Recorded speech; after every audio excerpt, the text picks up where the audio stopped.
Здравейте, приятели и гости на канала! В два информативни епизода ще се опитам подробно да обясня как работи един съвременен захранващ блок за настолен компютър. Ще видите пътя на тока и напрежението от щепсела в контакта до буксата на дънната платка. Има много да казваме и в двете серии, така че да започваме.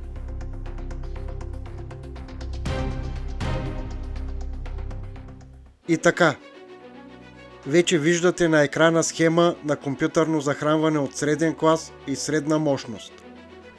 Подобни схеми имат повечето от захранванията с мощност 400-600 W и знак 80+. В случая това е захранващ блок на Chieftec 550 W, но в процеса на обяснение ще виждате и част от други схемни решения, които могат да се срещнат на пазара. Ако ви изглежда сложно, само ще припомня, че всяка сложнотия е сглобена от по-прости неща. Разглобяването води до повишаване на опита и по-пълно разбиране. Всяка една от схемите може да ви срещне с интересни и някои даже уникални решения, за които може би ще чуете и видите за първи път. И така, напрежението от контакта постъпва по кабел до входа на захранването, означено с L и N. Веднага след него се вижда предпазител. На входа веднага се забелязват три кондензатора, отбелязани като CY1, CY2 и CX1. В други схеми може да има още няколко кондензатора с аналогично значение. Ако CX1, CY1 и CY2 са закачени на самата розетка на захранването, тогава предпазителя е поставен след тях. Това са така наречените Y и X кондензатори. За какво са сложени така? Работата е, че си говорим за импулсен захранващ блок. Генераторът на тия импулси работи на висока честота, заради която силовите елементи създават високочестотни смущения. Те от своя страна могат да попаднат в електрическата мрежа и да попречат на друго устройство да си върши работата. Тези кондензатори са точно за това, да неутрализират тези смущения. Трябва да отбележа, че кондензаторът CX1 е включен паралелно на захранващата мрежа, а CY кондензаторите са свързани заедно в обща точка, която е свързана към заземяването. Тук ще вмъкна един тънък момент. На всички захранващи блокове, които се използват в бита, нисковолтовата част трябва да бъде галванично изолирана от електрическата мрежа. Тоест не трябва да има електрическа връзка между двете си части. Тези Y кондензатори обаче малко нарушават това правило, тъй като кутията на захранването всъщност се явява минус и маса и същевременно е заземен през захранващия кабел. Де-факто, Y кондензаторите създават верига между електрическата мрежа и металните части, които могат да бъдат докоснати от човека. Сега ще ви покажа нагледно какво се случва, когато една кутия за компютър не е заземена или занулена. Независимо дали причината е в кабел менте, разклонител менте или некадърно свързан контакт. Ще демонстрирам само с захранващия блок, който е с метален корпус и се захваща с метални болтове за металната кутия. Постановката е следната. Имаме захранване, китайски кабел менте, на който извадих заземяващата жица, за да не преправям разклонител или контакт. Измервателният уред ще показва потенциалната разлика между кутията и захранването. Крокодила е на металната решетка и заземяващите контакти на разклонителя. Включвам кабела и цъкам ключа. Опа! Половината захранващо напрежение от контакта цъфна като потенциална разлика. Няма да ви убие, силата на тока в тази верига е нищожно малка, но усещането не е никак приятно, особено ако сте се подпрели на стената. Нещата стават по-сериозни, ако до буксата на захранването има ключ, който го включва и изключва от контакта. Или поне така е прието, че прави. Нека го изключа и да видим какво ще се случи. Еха! Почти цялото мрежово напрежение се появи на корпуса на захранването. И ето защо. В 99% от случаите ключа на гърба на захранването е единичен, т.е. може да прекъсне само единия проводник от контакта. Когато ключа е затворен, цялото мрежово напрежение влиза в захранването. Двата Y кондензатора, които се явяват капацитивен делител, го разполовяват и го пращат на корпуса. Когато ключа се отвори, капацитивният делител се разрушава и ако фазата от контакта на стената отиде на другата страна на ключа, няма кой да я спре да премине през останалия включен кондензатор към корпуса. Тока отново няма да ви убие веднага, но наистина е желателно да не предизвиквате съдбата. Доста сериозно може да стане положението, ако някой Y кондензатор окъси. Тогава при незаземена кутия напрежението на корпуса може да стане опасно за живота. За да не се случва това, производителите на кондензатори вече правят специален клас такива, които са устойчиви на повреди и са по-безопасни. Въпреки това, първото нещо, което трябва да се направи преди да се включи компютъра в електрическата мрежа, е да се провери заземяването или зануляването на контакта и разклонителя. Двата резистора RX1 и RX2, които са веднага след кондензаторите, имат за цел да разредят бързо XY кондензаторите, когато тока спре или някой извади щепсела от контакта. А защо трябва бързо да се премахва заряда на такива малки по капацитет кондензатори? Сега ще обясня. Тези кондензатори през буксата за захранването и захранващия кабел се свързват директно в електрическата мрежа. А освен това, че се свързват, се и зареждат от нея. Ако в момента на изваждането на кабела кондензаторите са заредени и пипнете рогата на щепсела, ще почувствате как някой ви споменава. Набързо ще се върна на предпазителя F1. В зависимост от мощността, стойностите са различни, но винаги се ползват предпазители тип T. Такива с известно закъснение на сработване. Причината за това са бързите преходни процеси в момента на включване на захранването, заради които бързите предпазители, означени с F от английски fast, ще умрат като пуканка. Част от входната верига са филтриращите дросели. Изглеждат като трансформатори, но за разлика от тях не са свързани паралелно на линията, а последователно. Означени са като LF1 и LF2, което точно предполага, че се използват за филтриране. Тъй като двете намотки са им еднакви и симетрични. Т.е. от едната страна са двете начала, а от другата двата края, този начин на свързване подтиска много добре синфазните сигнали и не пречи на захранващото напрежение да премине по-нататък. Синфазните сигнали са тези, които текат едновременно по двата проводника и са с една и съща фаза. Примерно шумовете и индуцираните смущения действат едновременно и еднакво на два съседни проводника. Веднага след предпазителя виждаме знака за варистор. Варисторът, съкратено от английското Variable Resistor, е полупроводников резистор, променящ нелинейното съпротивление в зависимост от приложеното напрежение. Волтамперната характеристика е симетрична, а функционалността се състои в рязко намаляване на съпротивлението му от гигаомове до няколко десетки ома при увеличение на приложеното върху варистора напрежение над известна прагова стойност. Именно за това той е подходящ за защита от ненормални напрежения и е вързан напреки на захранващата верига.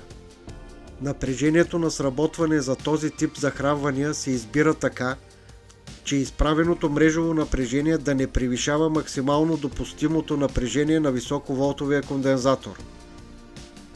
Затова да не се чудите защо варистора, който е сложен, е на 400 волта. Целта е да се предпази елемента с най-ниско пробивно напрежение. При превишаване на това напрежение съпротивлението на варистора рязко пада, укъсява веригата, предпазителя изгаря и спира увеличението на щетите. Най-накрая стигнахме и до мостовия изправител, или така наречения грец.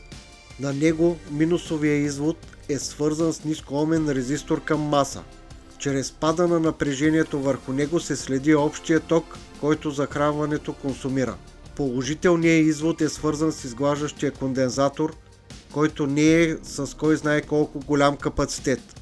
По време на работа се зарежда с напрежение около 320-325 волта. До тук беше лесното. Вече започваме същинската част по работата на импулсното захранване.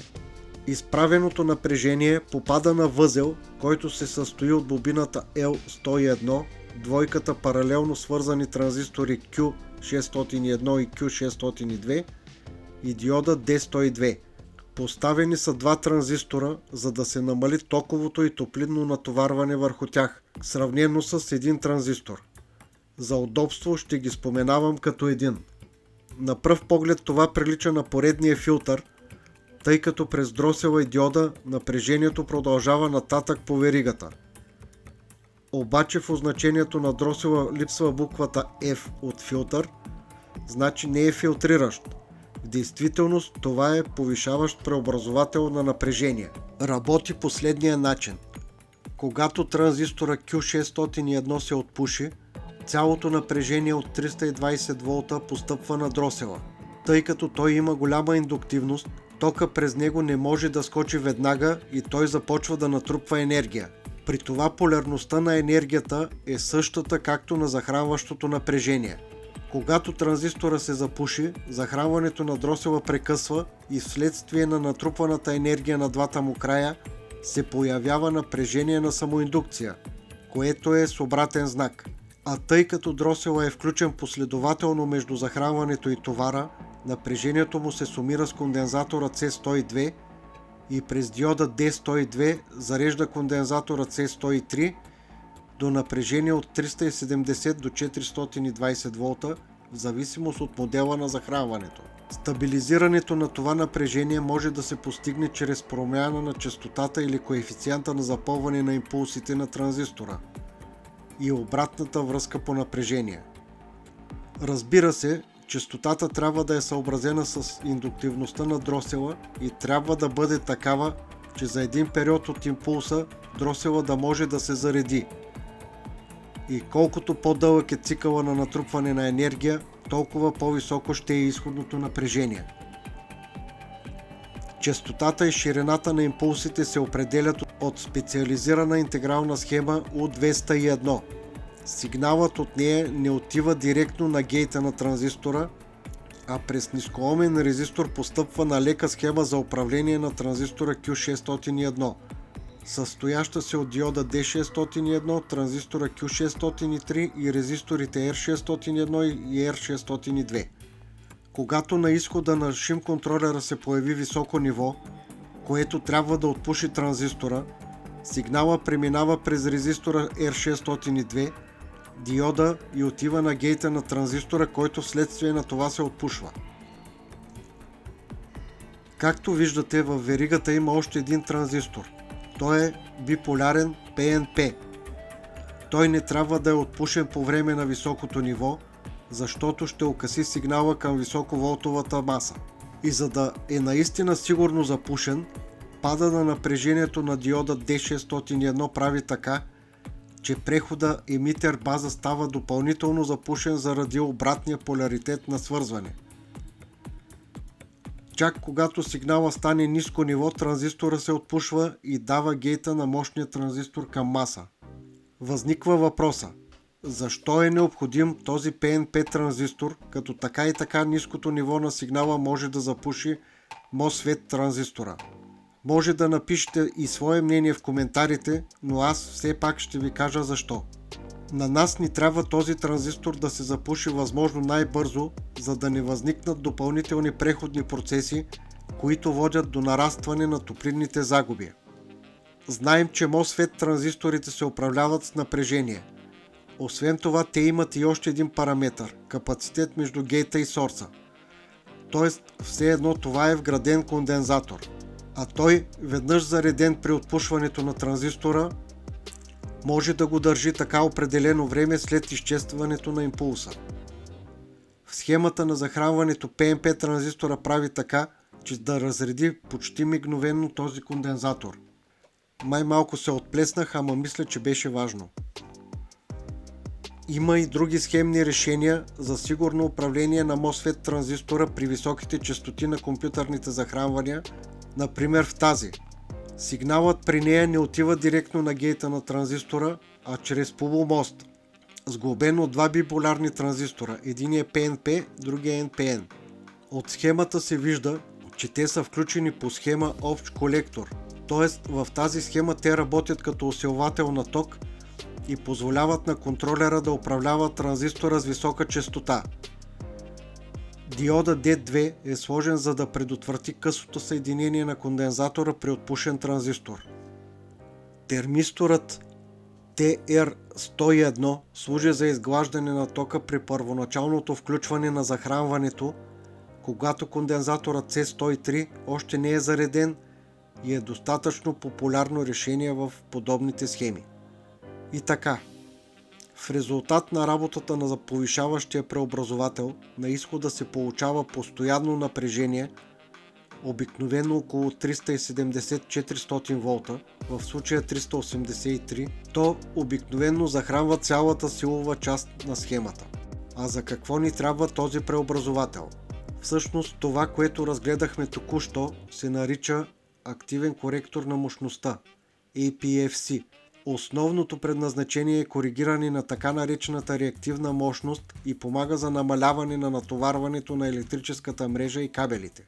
Ще поясня малко. Стандартната електрическа мрежа, както и системата за отчитане на енергия, е пресметната за работа с активни, т.е. резистивни товари. Като примери за това са лампи с нажижаема жичка, нагреватели, радиатори, обикновени котлони и други подобни. При тях фазите на напрежението и тока съвпадат напълно и са във формата на синусоида. Когато към мрежата включим някакъв импулсен товар, примерно преобразовател или импулсно захранване, графиката на тока се изменя формата с вида на импулсите. Основно, задачата на коректора на мощността е да направи така, че импулсното захранване да изглежда като активен товар. За да се постигне това, съвременните интегрални схеми за управление на захранването вече имат и вградени сигнални процесори. Функциите им естествено не се описват подробно, но за адекватната им работа е необходимо именно това повишаване на напрежението. Разбира се, всичко отново е базирано на математиката. Изменението на силата на тока може да се компенсира единствено чрез промяна на напрежението. Тази функция на коректора на мощността се реализира съвместно и със следващото парче от схемата. Частта, която захранва първичната намотка на силовия трансформатор, е събрана на два еднакви N-канални MOSFET транзистора Q1 и Q25. Схемата им на свързване изглежда малко заблуждаващо. На пръв поглед тя е като добре известният полумост. При втори, по-внимателен поглед, вече се вижда, че и двата транзистора не са съединени заедно, както в полумостовия вариант, а последователно на намотката на трансформатора. Тази схема на свързване се нарича еднотактен двустранен правоходов преобразовател, или ако искате да я потърсите на английски, Two Switch Forward Converter. За разлика от полумостовата схема, тук двата транзистора се отпушват едновременно.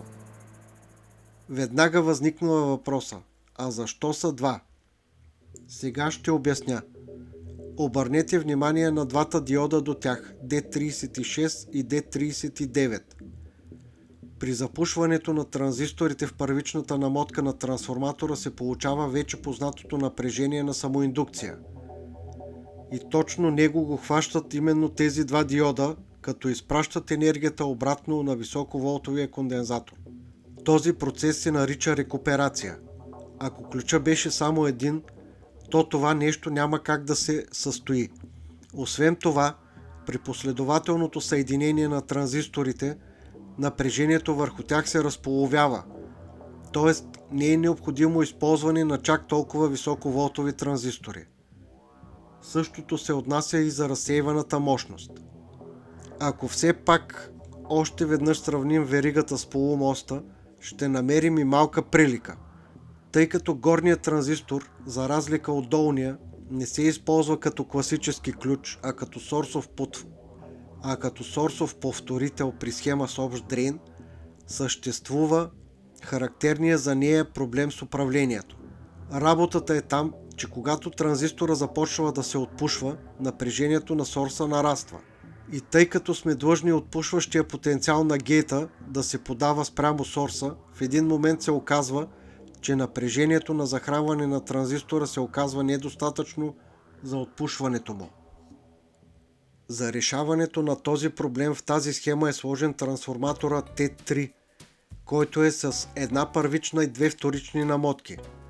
В това свързване отново се използва усилвател поток с добре познатия полумост, чрез който два допълнителни транзистора формират импулсите на първичната намотка. Входа на този полумост се управлява вече от друг изход на интегралната схема PWM out или PWM out или нещо подобно означено. Двете вторични намотки заедно с елементите след тях са напълно симетрични. От точките, обозначаващи началата и на трите намотки, се вижда, че трансформатора е неинвертиращ, а това, че са в една и съща посока, че и двата MOSFET транзистора се отпушват едновременно. Схемата в другото захранване е доста по-опростена, но е нарисувана така, че е по-трудна за проследяване и обяснение. Ето набързо пак. T701 е трансформатора, който управлява MOSFET транзисторите. T701.1 е първичната му намотка веднага след полумоста. T701.2 и T701.3 са двете вторични намотки. T702.1 е първичната намотка на силовия трансформатор.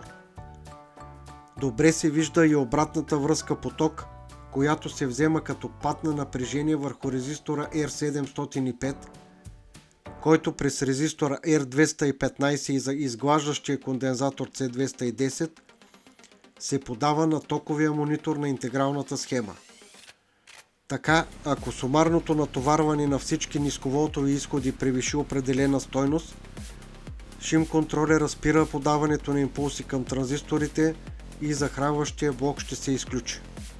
Има и още един вариант на схема за управление на мощните транзистори. Когато само сигнала към горния транзистор преминава през трансформатор, а долния се управлява директно от полумоста. И тук чувствителността на токоограничението зависи от стойността на резистора R36, който като стойност също е части от ома. На теория тази функция от претоварване би трябвало да изключи захранването преди натоварването на транзисторите и диодите да превиши максималната им мощност и да ги повреди, т.е. не би трябвало да съществуват изгорели захранващи блокове. На практика това не винаги работи, за което има основно две причини. Едната е, че някои производители умишлено намаляват чувствителността към претоварване или направо я изключват. Втората е, че стойността на резистора R36 е сметнат спрямо необходимото охлаждане на всички мощни елементи. Ако това охлаждане било то чрез потока на въздуха или пък прилепването на транзистора към радиатора, елементите ще се повредят доста преди достигане на максималния ток на натоварване. Именно за това при достигане на максималното натоварване на захранващия блок е необходимо да се осигури и адекватно охлаждане.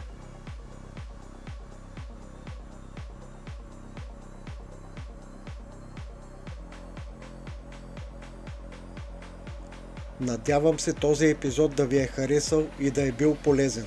Ако е така, поставете палец нагоре, абонирайте се и отбележете камбанката, за да не пропуснете следващия епизод.